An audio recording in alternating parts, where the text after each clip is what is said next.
Very much. I'm very excited to give this talk and a little scared too, but it's okay. So my name is Alex Travesset. I will put it here. So I am one of the coordinators of the program, and if you read the title, it may look like a word salad that maybe, I don't know, doesn't make a lot of sense, but I hope that you will see that every word there is carefully chosen to just kind of summarize what this talk is about. So the first word that I would like to include is minimal. Yeah? If you look at the title, it's minimal. So the minimal comes because, well, we have atoms or molecules.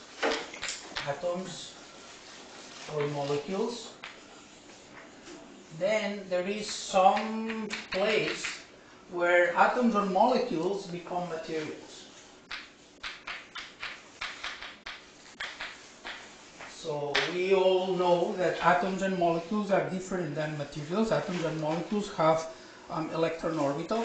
Materials usually have other properties like bands, and they can conduct heat, and they can do many things. Yeah. So in these materials, we can kind of define it on size. We can define nano, and we can also define macroscopic. We could have some intermediate that we would call mesoscopic, and actually that has been a topic that has a lot of interest, but I will not go that much. And then in this category of nano, in a way what it is the minimal type of materials, meaning that if you go smaller, you go back into a molecule or an atom, well, or a molecule. And a molecule, I mean, doesn't conduct electricity, doesn't transport heat, doesn't do the type of collective properties that materials have. Yeah. So in this minimal nano, I will introduce what is a nanocrystal, which is not the only way to do nano, but this is the way that we will have nanocrystal, which we will use indistinguishable from nanoparticle. And just to make things a little more precise, I will call it at this moment, and later I will say why, core. So that will be a nanoparticle or nanocrystal core. And this is basically an arrangement of a finite number of atoms, like this, such that their sizes, at least one of the sizes, goes between 1 nano and 100 nanometers. And as I say, it's just the minimal size of materials. So then we will have a certain number of atoms. It can be a few thousands, it could be tens of thousands, it could be many more, because strictly speaking, the definition means that only one size is in the nanoscale. So you could have one size of nano, but then you could have a flat material where you have many more atoms. But we will keep it that way. Yeah. And this is, I call it core, and only core, because later I'll have to introduce another definition to make fully the type of materials that we are interested in. But even at this point, there is one aspect that becomes apparent, which is that here we have what I draw here is a nanocrystal, that it is kind of a cube, kind of this. You have to imagine that the atoms go here like this. But we could have something that looks more like a sphere, although strictly speaking, perfect spheres do not exist. They are always polyhedra, faceted. And in fact, we have many more dimensions. So we could have, for example, an axis, which would be the size. The size could go anywhere between 1 nanometer and say 100 nanometers. Then we would have another axis, which would be the shape. So that would be size. That would be shape. And here the shapes could be, as I mentioned, a cube, or it could be a sphere, or it could be some polyhedra, which is actually the most common situation. Sometimes we are lucky and the polyhedra has sufficient sphericity that it becomes, that the polyhedra can be approximated to some way as a sphere. But there are also many more complicated things. So for example, we have things that look like a tripod, so you have to imagine that this exists in 4 dimensions and it has different legs like that. Or you could have a cylinder or a disc. You could also have a rod. And there are many, many more shapes that one can have. So we have one dimension, which is the size, another which is the shape, and also we have even another dimension, which would be the chemical composition. And the chemical composition, there are many popular things. Gold is very popular because, for tests and everything, it's relatively easy to make.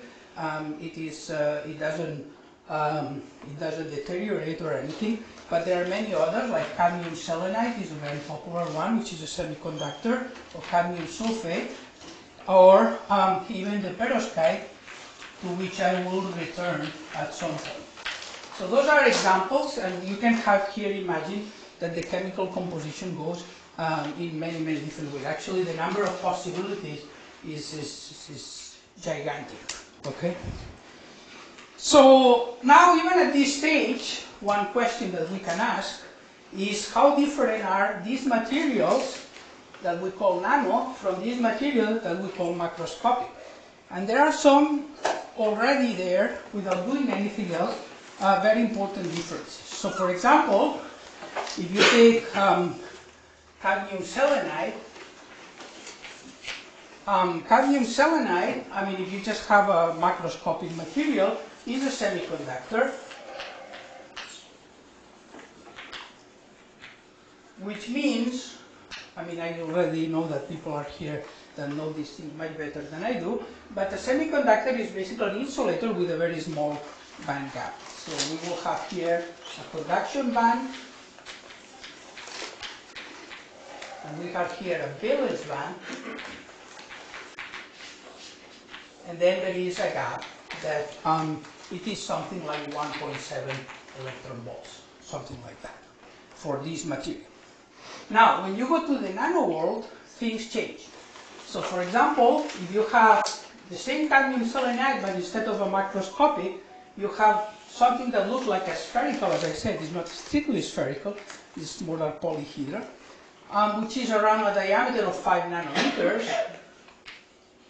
This band gap here becomes of the order very close, but still different, of 1 electron volts. But when you go to a smaller nanocrystal, one where the diameter goes to 1.5 electron volts, then this band gap becomes much larger and becomes something that probably you would call an insulator, which is 3 electron volts. So in other words, what happens is that in this nano world, the band gap depends on the size. So that, and that means that when these things emit different colors. That will be red, and that will be blue. Okay, so that's just one example that when you go from this macroscopic world, where the band gap is whatever it is, to the nano, then you have to worry also about the size, because the color in which this will emit will change. So this is just one example, and over the last 20 years, people have been making many different nanoparticles and being able to create these cores, the crystal cores, in large amounts and make all sorts of exotic things. It would take forever to enumerate everything that has been accomplished. The important part is that people can make these things in large quantities. And then, when people can do all these things in really large quantities, you can imagine that you cannot just look at one of these nanoparticles, but assemblies of these nanoparticles. or nanocores or nanocrystals. Yeah. So that takes us to another part of the talk, of the title, of the word salad on the title, which is bottom. And this bottom is actually reminiscent, maybe some of you already got it, to a talk by Richard Feynman, which is plenty of room at the bottom.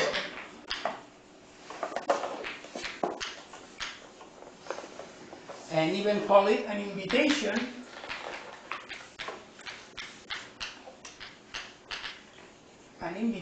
to enter a new field of physics. The KITP has the physics in its name, so it makes sense to emphasize the word physics. This was a talk he gave in December, that Richard Feynman gave in December 29, 1959, at the APS meeting that took place in Caltech. I mean, nowadays it would be impossible to have an APS meeting in Caltech, but apparently at that time there weren't that many people.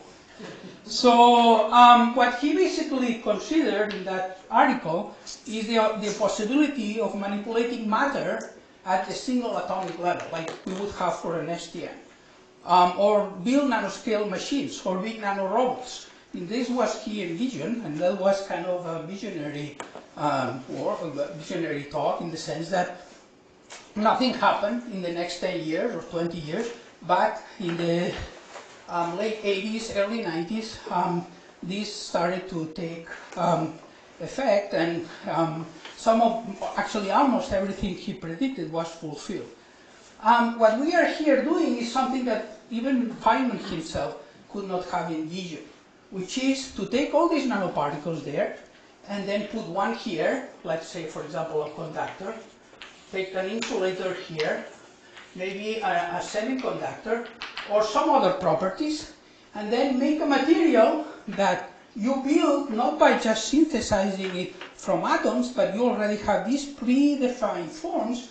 You put them together, and then this material can have several functions at the same time. In a way, that's kind of where we are. No. So now the next question is, okay, so we have all this huge inventory of nanocrystals, and there is, as I say, a large number of them. And now the question is, how are we going to fulfill the promise of putting these in such a way as to make, exotic structures, but more importantly, materials that have properties that their counterparts in hard condensed matter, by putting atoms and molecules, cannot attain. Yeah. So what are the obstacles to fulfill this promise? Obstacles. Well, the first one is, let's put some numbers here. One atom, I will put it at 3 angstroms of linear size. I mean, let me assume that the atom is just a cube that has dimensions of 3 angstroms. And let's make a cubic nanocrystal which has 3 nanometers, which means that you have of the order of 10 to the 3 atoms here.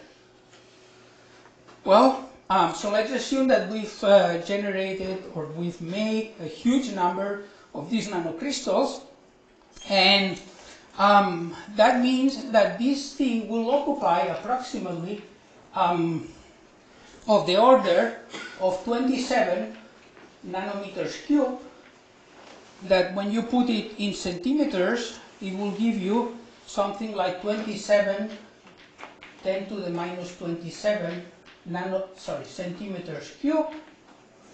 And then that means that in order to make 1 centimeter cube of material, you will need of the order of 10 to the 22 nanocrystals. Making that large number is possible. I mean, there is no real, nowadays, we can do that and many more. Yeah. The problem is that in order to assemble these cubes one by one, even if you are very fast, let's say that you are able to put one nanocube where you want it in 1 nanosecond. And this nanosecond is actually not an arbitrary number. It's typically, the diffusion over, a typical, actually if you do molecular dynamics, which I do, yeah. 1 nanosecond is a pretty large time, yeah. So then it would take you of the order of 10 to the 13 seconds, which comes out to be 10 or 4 years to make that material. So if you just take these cubes and you just put them, and you are doing very efficiently at 1 nanosecond per cube, it would take you 10,000 years to assemble a material like that. Obviously you will say, oh, I'm sure there are better ways than just putting one by one, and there are. But this kind of limit gives you an idea of what it would take to just do it by methods that basically take the cubes one by one and they put them while you do. So clearly you need to do this in a better way than just this. So we will come to that, but let's go to another of the elements in the title, which are the forces. So what happens with the forces? Well, gravity, for example, is not very important at this scale. And this is actually easy to see, because if I do mgh and I divide it by KBT, so that will tell me how strong gravity is compared to the typical random forces in which this object will be moving. And random forces, the KBT scale, is actually a very important one, because these things are so small that they are really sensitive to thermal fluctuations. Then let's put some numbers, and what I'm going to do here is I'm going to multiply this by c squared, and then I will have this like hgc squared divided by KBT. And you will say, why do you multiply c squared? Well, because I wanted mc squared to appear, which I call formula, mind-blowing formula number 1. And I say mind-blowing because even though we've seen it many times, this formula is truly mind-blowing. Yeah. I mean, when you think about it, it's incredible. Yeah. Anyway, I didn't have to do it, but I just wanted to have it, so I will have it like this. There will be another mind-blowing formula that will appear. Okay, so you put numbers, and then this number you take to be kind of the order of the size of the proton, and then this number will be 10 to the minus 26. This number KBT will be of the order of 0.0025 electron volt, which is a temperature of 300 Kelvin.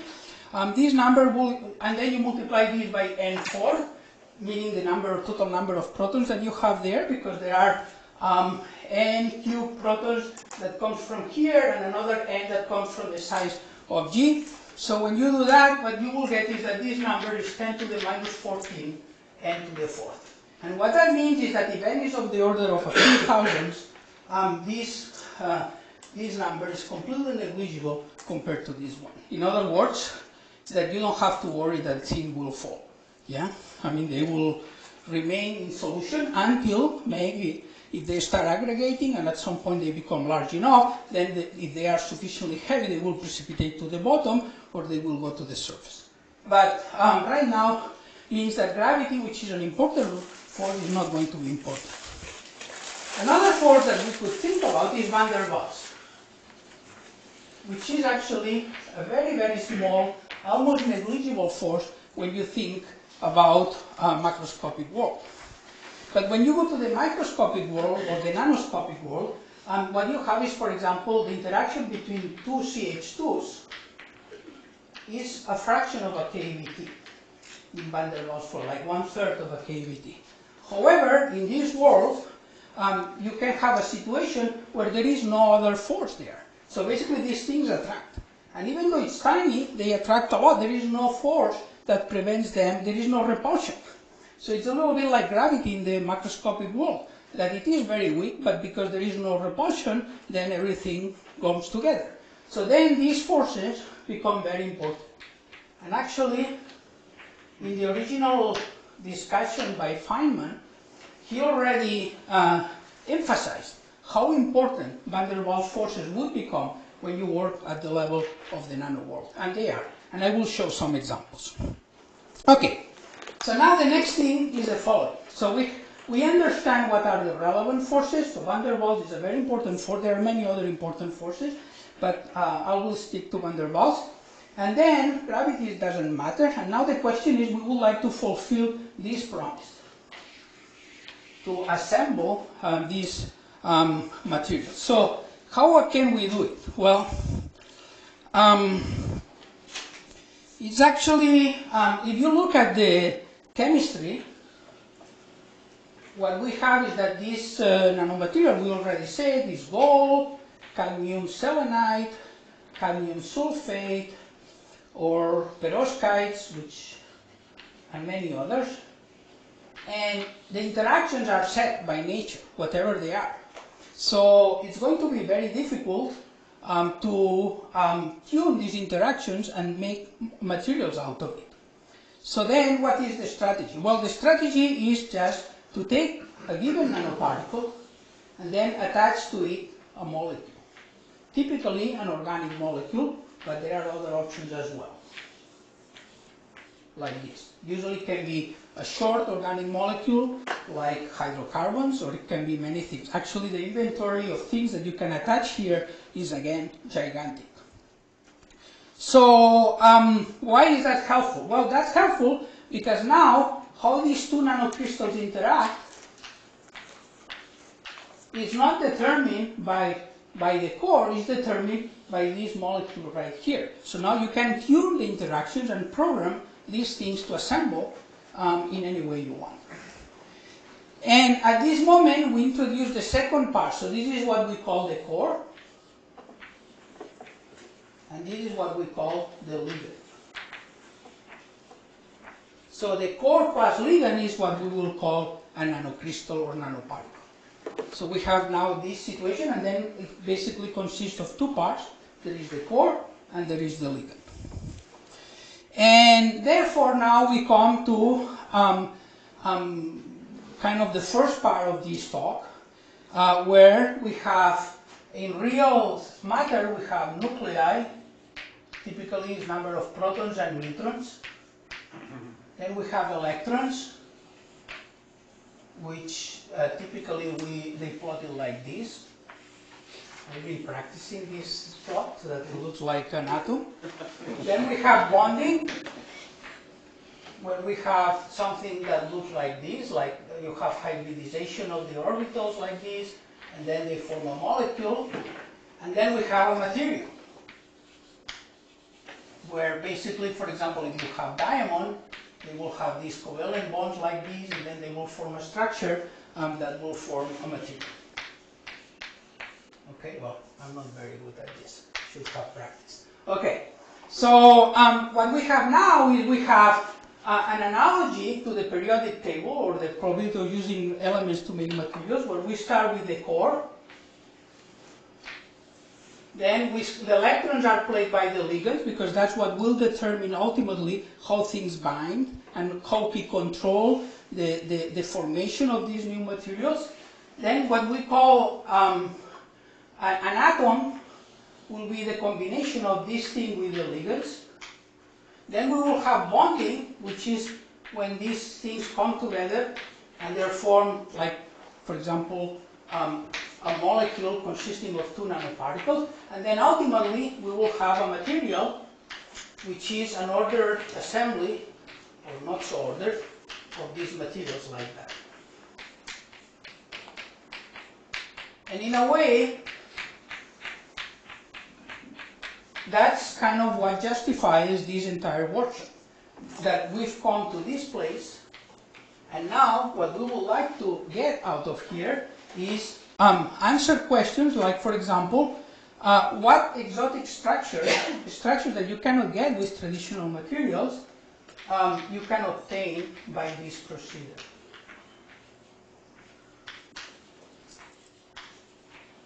The other question, for example, what new materials we have.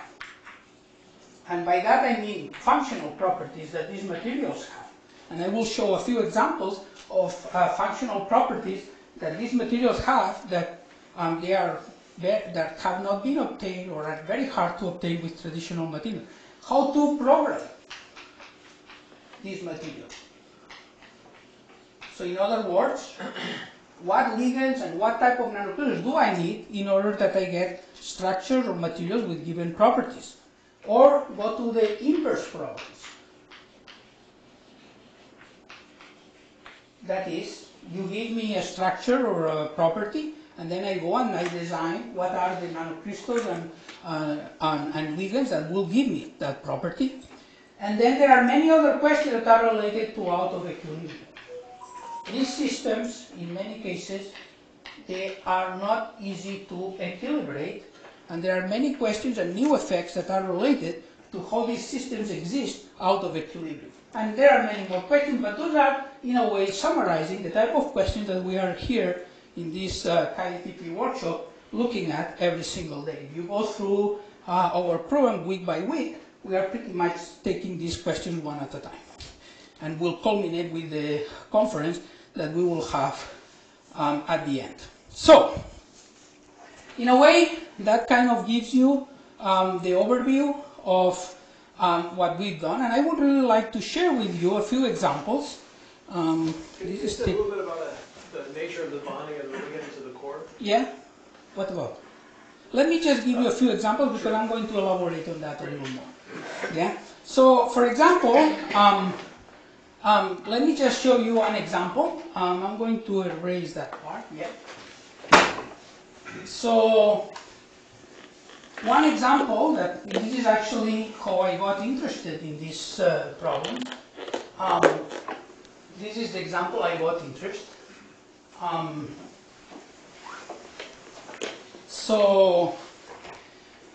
For example, you have, say, let's say we have a gold nanoparticle.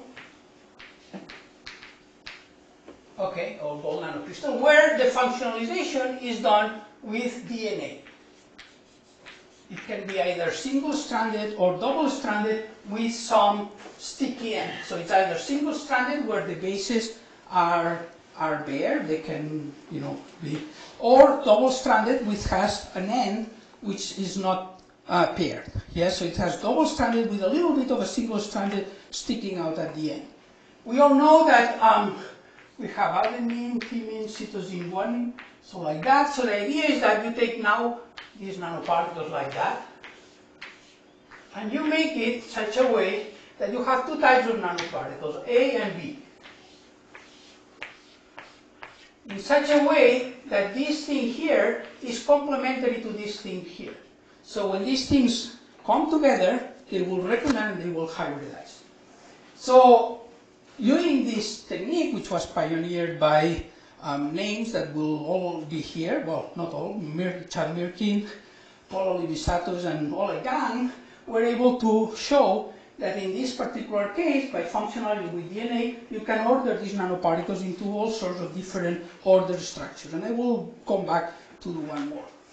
I should say, and this is actually a little bit not quite what we are doing here, but it's related, that there is this technique which is called DNA origami, which came from a work by Paul Rothemund in 2006, where basically you have a very long DNA, and then you basically program it so that certain parts of the DNA will be complementary to certain others, and then you are able to make any type of object, DNA object that you want. The most famous one was to make a smiley face. Yeah, where basically this is an entire DNA. And people have done amazing things. Like, for example, there is He at Emory has done a box, which is a box of DNA that he can open and close. Yeah. So, I mean, what I'm saying is that with combining these nanoparticles with DNA origami, you can do incredibly complex structures. And one of the questions is, and that I don't have an answer, is why DNA is so good at this. And the reason why I'm saying so good is because there are other ways in which you can make polymers to meet by hydrogen bonds, but you will not have the type of elegant structure that you can form with DNA. And well, that's another, yeah. Okay, another aspect that I would like to mention with the DNA origami is actually, or with the DNA type strategy, is that you can also make kind of a classical analog of the metallic bond. So everybody thinks about the metallic bond as being something that requires the electrons and so on. You can make an analogy where you have here big nanoparticles, and then you have small nanoparticles with complementary DNA, and then you just program these interactions so that they are not very strong. So these things will keep moving around. So those are completely delocalized, but they will still form a solid, meaning the big particles will remain in a solid. So that these things will move around, will be completely mobile, but they will spend sufficient time in between to keep the lattice together. And this is an example of a classical of a metallic bond. Actually, if you want, I mean, you can go back to the Drude model that if anyone has studied with Ashcroft and Mermin, the first chapters, they put a lot of effort into the Drude model. It's not quite the same because these things do not have a charge. So, I mean, if you apply an electric field, these things will not move like Drude would predict it, but, well, I mean, it comes close, yeah? And this actually serves, at least to just emphasize that contrary to what many people think, classical mechanics can be very powerful, yeah? I mean, for example, one thing that I keep saying is that people keep putting this statement that classical mechanics is deterministic and quantum mechanics is what brings you uncertainty, but the truth of the matter is that classical mechanics is as uncertain as it is quantum mechanics. Classical mechanics is not a deterministic theory at all. The only difference between quantum mechanics and classical mechanics is that you have quantum coherence, quantum interference, meaning that the wave function, you add them as a complex number. That you don't have in classical mechanics. But that's the only difference. Anyway, so just a side note. Another example is solvent evaporation. So let me just give another example. Time goes by quickly when you want the Blackboard. Okay, so what you do in solvent evaporation is the following. So the idea here is that you take any nanocrystal you want, doesn't matter, and then you put here a ligand which is like, for example, a hydrocarbon, and then you use an organic solvent, say like toluene or octane, and then these nanoparticles are very happy, because even though these can be gold, which typically wouldn't be happy in toluene, these chains make it soluble, and when a solution, you have a solution, and the nanoparticles stay there happily going around and diffusing all around, we call it stable. So this makes a stable solution with this type of two solvents. Then what people do is they keep evaporating the solvent, and eventually, if you do it slowly enough, then you will have that at the very bottom, you will have that you are left with an ordered structure of these nanoparticles. This is called solvent evaporation. And one thing that I would like to say about solvent evaporation is that it is one of the examples where van der Waals forces become very important, because as soon as you evaporate the solvent, there is only attraction between these chains. So the internal energy of this system will be very strong, yeah? It will always go down, always, yeah? Well, so, so this is actually, let's say that this is the separation of the nanoparticle, the average lattice constant. Eventually they will form a crystal somewhere in this, at this value of the lattice constant, but the internal energy always goes down. And this number can be very large. Even for nanoparticles which are of size, say, 5 nanometers, this number can go down to, say, even 600 kVts. So these energies can be like 600 kVts. In principle, that would go on forever, but the thing, there is another element, which is the entropy. Yeah? What happens is that as these things get closer and closer, the number of states in which these chains can go, become smaller and smaller and smaller. So there is a number of microstates, and then this number is getting smaller and smaller as the particles get closer, because there are fewer places where these chains can go. Then we have that the entropy is given by this, and this is mind-blowing formula number 2. Because it's truly mind-blowing how simple this formula is. Formula 2. Okay, so, and then what happens with the entropy is that it starts like 0, but then starts to grow, and eventually grows super fast. And then when you look at the free energy, which is the internal energy minus the entropy, you will get a curve that looks like this, and this position here will predict what is the lattice constant of the system, and this thing should typically be like 200 kVTs. So there is a significant cancellation between the internal energy and the entropy, but you are still left with 200 kVTs in free energy, which is a lot. So these things are very, very strong. I mean, actually, when you translate 200 kVTs in an electron volt, this is stronger than a covalent bond with carbon. So I'm talking about very strong materials here.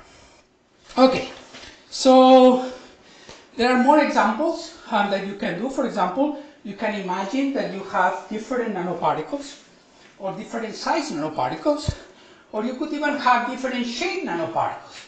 So for example, you could have a cube. An example of this is perovskite, which people are able to make into all sorts of nanoparticles. And you could combine it, for example, with disk, for example, lanthanum fluor 3, and then make all sorts of exotic structures that combine disks and cubes. And those structures for sure have never been seen with traditional materials like made of atoms and molecules. So you have a molecule where basically you have a phase where you have cube disks like that, and then you have other disks here, and there are many phases that one can have here. So, I mean, here, if you are talking about exotic phases, here we have plenty of those. And we also can get plenty of exotic phases when you go to different size of spherical type nanoparticles. But let me just spend a little bit time with the perovskites. So the perovskites, which are these days quite popular, those are basically cubes that are made of this unit cell, which is basically ABX3. And you have A's here, which is a cation. You have a B here, which is also another cation. And then you have X's, which are at the side, at the center of the faces of these cubes. Yeah. And I mean, an example is, for example, cesium, lead, and bromide. Yeah. So this is an example. And you know, we have also, I mean, there are many ways that to make perovskite nanocubes that go in sizes anywhere between a few nanometers to like 12 nanometers or something like that. So just to give you an example that it is not about structure, but it is about function, one property that these perovskite cubes have that are not shared with, as far as I know, with actual materials is that you can put these cubes like this in certain phases. And you can even put here a binary phase, meaning that you have here a spherical nanoparticle that is not a perovskite, is something else. So then what happens is that when you radiate this, let me put it this way. So in principle, these things are semiconductors, the perovskites are semiconductors, and then you just shine them with some electromagnetic radiation here. And then what happens is that these things, because they are semiconductors, you can imagine describing their radiation in terms of dipoles. And then what happens is that when you radiate, all of a sudden nothing happens. And internally, these dipoles start to align themselves.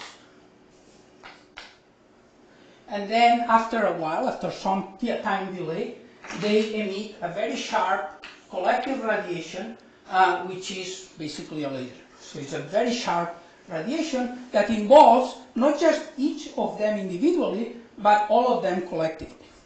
And this is what is called superfluorescence. And I should say that superfluorescence happens only when you have them in superlattices. If you have an amorphous arrangement of these cubes, you will not see superfluorescence, you will see just individual cubes radiating separately. So this is actually an example on how the structure determines the function. In this particular case, the function is this optoelectronic property. So, how much time do I have? 5 minutes? Okay, so this is actually one example of, which actually takes us into the quantum properties that these classical assemblies have, which is the title that we had for this workshop. And the question now is, okay, but I mean, maybe if you are thinking about quantum properties, one of the important properties is electrical conductivity. I mean, it doesn't need to be quantum, but generally is. So the question is, okay, but if you have, say, all the examples you've given me, including perovskite, they consist of having here inorganic ligands that are insulators. So that means that when you put these things together, even if this thing is a conductor, this is a semiconductor, but if it's a conductor, you will not have conduction because the insulator will prevent you from having full conductor. So the question is, can we make nanoparticles made out, or I mean, can we make these things to put them in electrical contact, these nanoparticles? Well, the answer is, if you had asked like 2 or 3 years ago, the answer would have been no, but now the answer is yes. So what they did, actually, is they had a nanoparticle, and they put here a chalcogenide, which is this type of liquid. And then they are able to assemble, and indeed, they are able to have a conductor whose total conductivity, the electric resistivity, sorry, is around 10 to the minus 5 ohms per meter. And this is actually gold, and this is SF6. The actual resistivity for gold is actually of the order of 25 times larger. So that would be 10 to the minus 6, smaller meaning, yeah? Like 2 to 10 to the minus 6. So it's not really bad, actually, because, you know, obviously the conduction is limited by the bridges that you have between the conductors, yeah? But then the question is, okay, so we would like to do something more exciting, which is to have a semiconductor and with SF6. And if you do the same thing that they did and they tried, yeah, that doesn't work. Somehow this gets stuck into a glass state. So the same strategy that allows you to successfully make this thing does not allow you to make this with a semiconductor. And there is a very nice explanation for that, and actually that leads to another open question, which is that we all know from maybe kindergarten that the phase diagram of a general material looks something like this. This is the vapor-liquid coexistence. And then here we have the triple point. Here we have the liquid, and here we have the solid. Yeah, it looks something like this. And here you have the sublimation between. Well, that's what it looks like. Yeah. And for example, if you want to a very simple Lennard-Jones that maybe I don't know how many of you are familiar, but if you do molecular dynamics, it appears all the time. Something like this.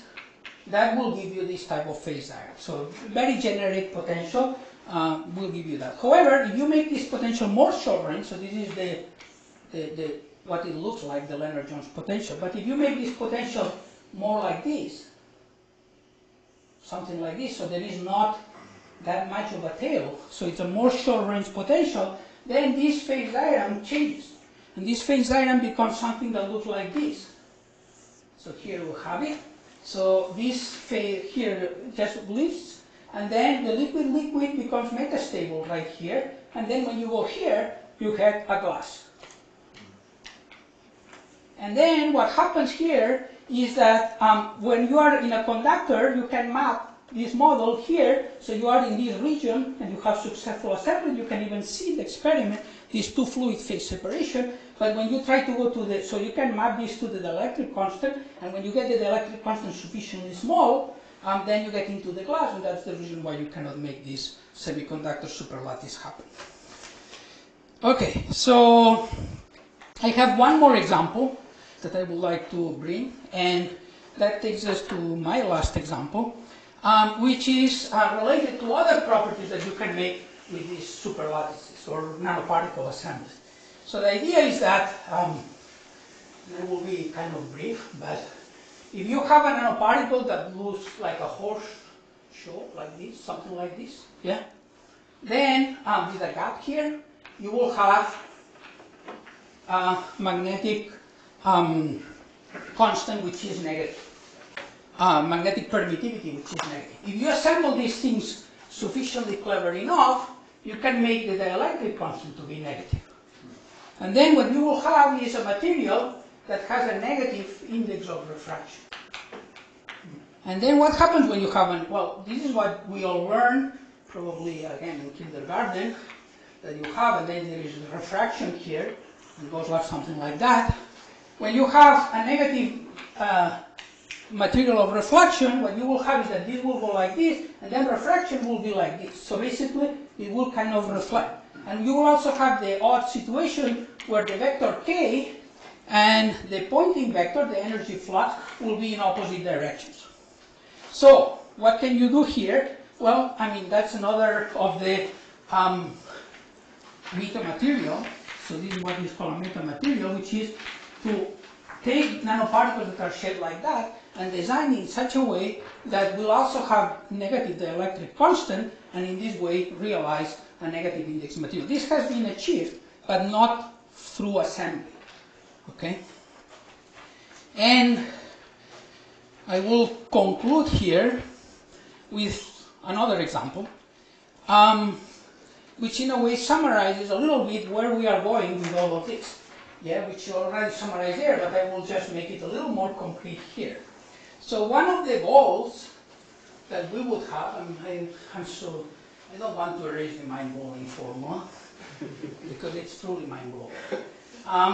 So we'll remember. Yeah. Okay. So one thing that we would like is just define a physical property, a new physical property, and be able to design a material that exhibits such property. And I would like to take a success story that was solved using this field. So, for example, one thing is, for example, a photonic crystal.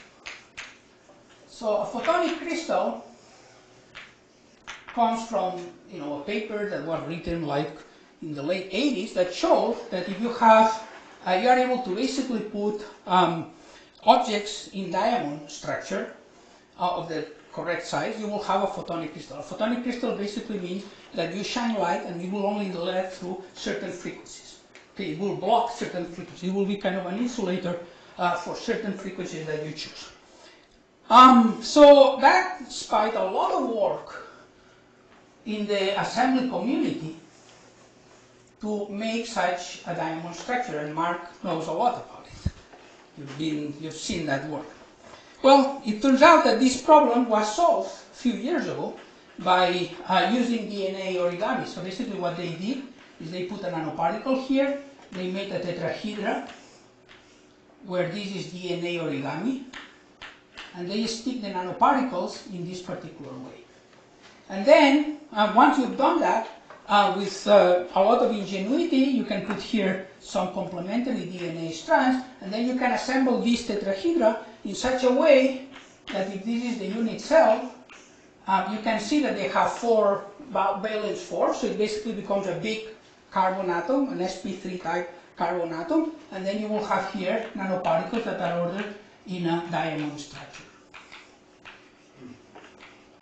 And that's the first time that this problem, after like 30 or more years of work, was finally solved. I mean, basically by putting this thing together. So in conclusion, what we are here is to learn how to make not only new structures, which is a lot of fun. I mean, there are, it's fun to just see how much can you push models to do structures. For example, one of the talks by Michael, he took a simple potential and he sent 20,000 simulations in which every value of the simulation was a given potential. He was able to map a huge number of different structures that you can get by just tuning 2 parameters in a potential. That is a lot of fun, and we want to do more of it, but perhaps more important even, is to make materials that are useful, yeah? And maybe that will help us to get funding. So, which is actually means, material useful, means in a way exploiting the quantum properties, because at the end of the day, the real important things and so on usually end up being quantum properties. And that's actually kind of putting together this classical and quantum world is one of the things we are doing here, and I will stop here. Thank you. Questions, Chris?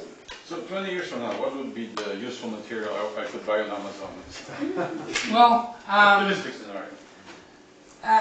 look, it's very difficult to make predictions, especially about the future. Yeah. There's no cost. You can just go wild.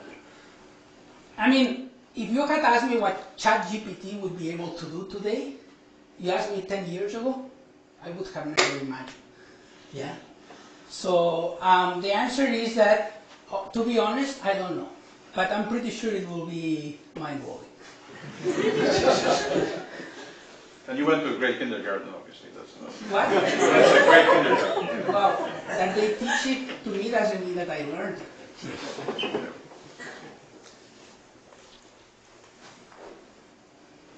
What was your entropic counting in that solvent evaporation Well, example?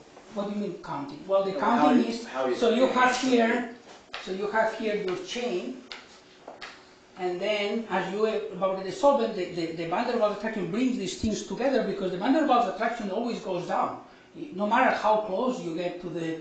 So if you only had the van der Waals, these things would eventually collapse into quarks and gluons, who knows, yeah?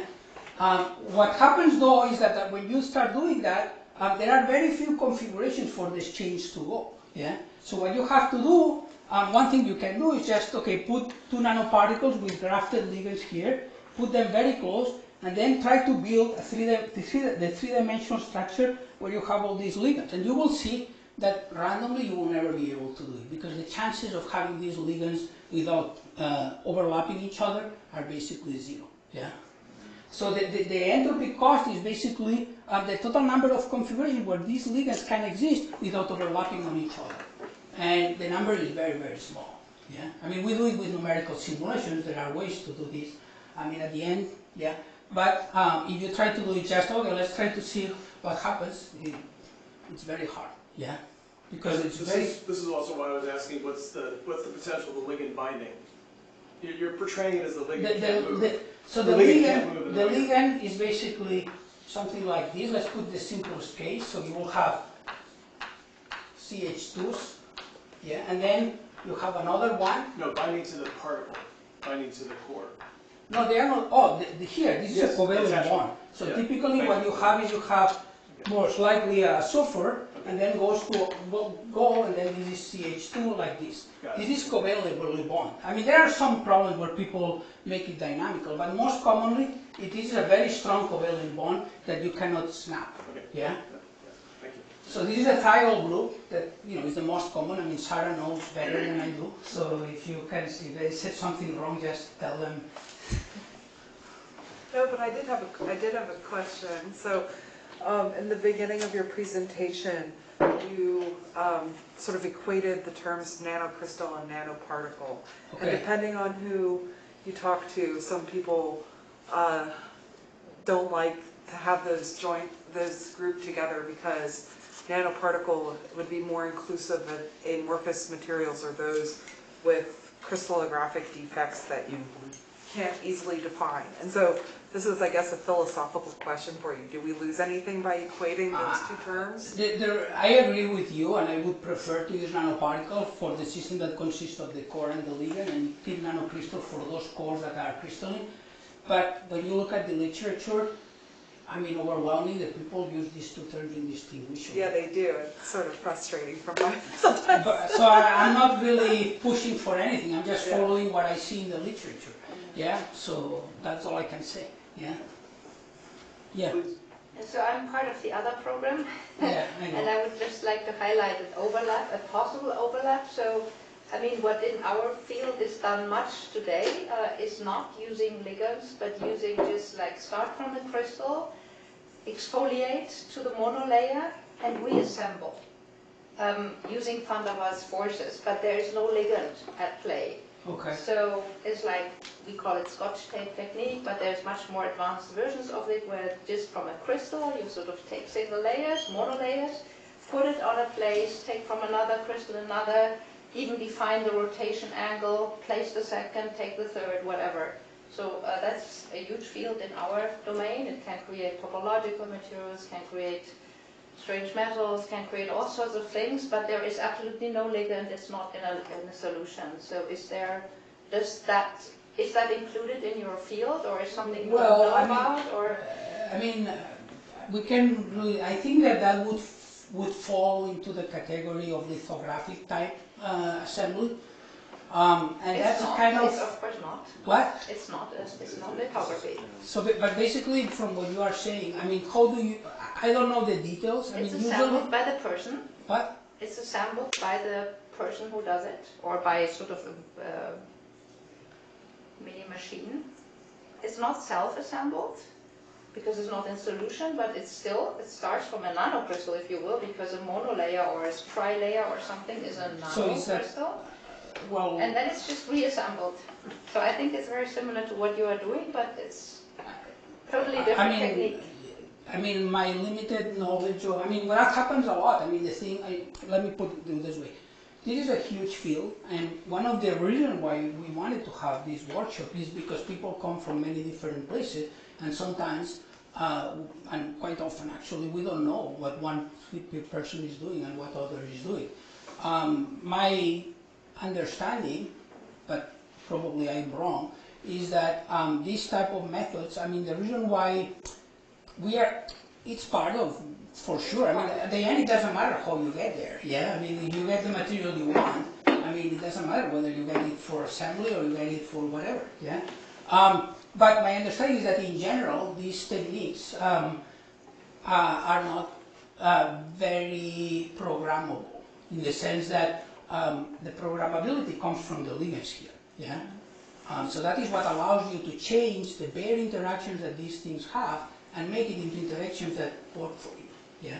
So I really cannot, but maybe we can talk, I mean, maybe, you know, and we'll see exactly how this is done. I think the big advantage is that you do not really disturb the electronic transport properties by that, because you don't have the ligands, right? The ligands in terms of electric properties that can be very disturbing. Yeah. So, and that is not there. If you really just have van der Waals, that's as clean as it gets, but of course not infinitely clean. The constraint of having insulators as ligands has been a big issue in all this world. Yeah, I mean, there are many other things where that doesn't matter. If for certain optoelectronic properties, it doesn't matter that this is a ligand, but if you want this to have a semiconductor that you can use for a solar cell, you need to have this type of conduction. Yeah, so you know, so I mean, I don't know exactly what is this, but we can talk, and maybe, well, 2 years from now, when someone gives a talk like that, they will include the term that you mentioned. So just to follow up on this notion of crystal versus particle, I was wondering whether there are diffraction experiments that can be done on these things, and if so, is there any peak in a pattern? Oh, absolutely, there are peaks. So it's a very sharp peak? Or oh, it's I mean, we can get single crystals. So you can, I mean, you talk the material, this has peaks. The materials. Oh, absolutely. Otherwise, we wouldn't be claiming here that there are crystals. I mean, at the end, X-rays, SACs, in this case, small angle X-ray scattering, because the lens, the lattice constant typically are in the 20, 30 nanometers, so it has to be done with small angle X-ray scattering. So the electron transport dynamics would be happening in a crystalline environment as opposed to be some amorphous or disordered background. No. Is it? Or I just want to know. I mean, you have Bragg peaks, and you can get, in most of these examples, you can get single crystals. So the crystallinity is there. But the thing is that these things are in contact, are not in contact, so they have this insulator in between. They're orientationally disordered, presumably. Actually, no, you can have them orientationally ordered. So, I mean, you can imagine some sort of mode transition where you start reducing the ligands and then eventually it becomes like a conductor or something like that. I don't know. Yeah, but as they are made, those are truly insulated. Can you stop it? So the electrical resistivity, the values you give, seems to be very large. No, that's for one case, which is only one case, which is the gold functionalized with So you chalcogenide. can have smaller resistivities in other stuff. If you go to, this is only one case, the gold with SF6, for example, this is a conductor, yeah, which is only 20 times, the resistivity is 20 times larger than pure gold, and this is still a conductor. But if you go to all the other examples I gave you, the resistivities are basically gigantic. I mean, those are truly insulated. Even larger. Oh, much larger. I mean, like many orders of magnitude, like 8 or 9 orders of magnitude than this one here. Those are true. I mean, there is nothing to conduct there. Believe me. I mean, if you put 2 electrodes, it's an insulator. Yeah. The only one is this one. That one, yes, that one is a conductor. Yeah, and I mean, I'm sure that if people want, they can improve on these and they start tuning them to even lower the resistivity to values that are even closer to gold. Yeah. Okay. So. Yeah, I was wondering if like there is a field of nanophysics that deals with chirality and like chirality of either the ligands or the structures. Yeah, absolutely, absolutely. That's a huge question because for many optical properties you want chirality. Jan, you want to say something? Oh yes, so there are basically 2 ways to introduce chirality. One is the ligand themselves can be chiral. Sometimes that actually direct the shape of the nanoparticles so that they become chiral themselves. The other is actually that directing the sub-assembly of nanoparticles into a symmetry breaking structure. And then, as Alex mentioned about the optical properties, so if the individual nanoparticle has optical property, if they're arranged in a symmetry breaking manner, then their coupling can become chiral. So that's actually when ensemble level you would see chiral optical property. Right. So we have the experts. Great. All right, thank you so much, Alex. Okay.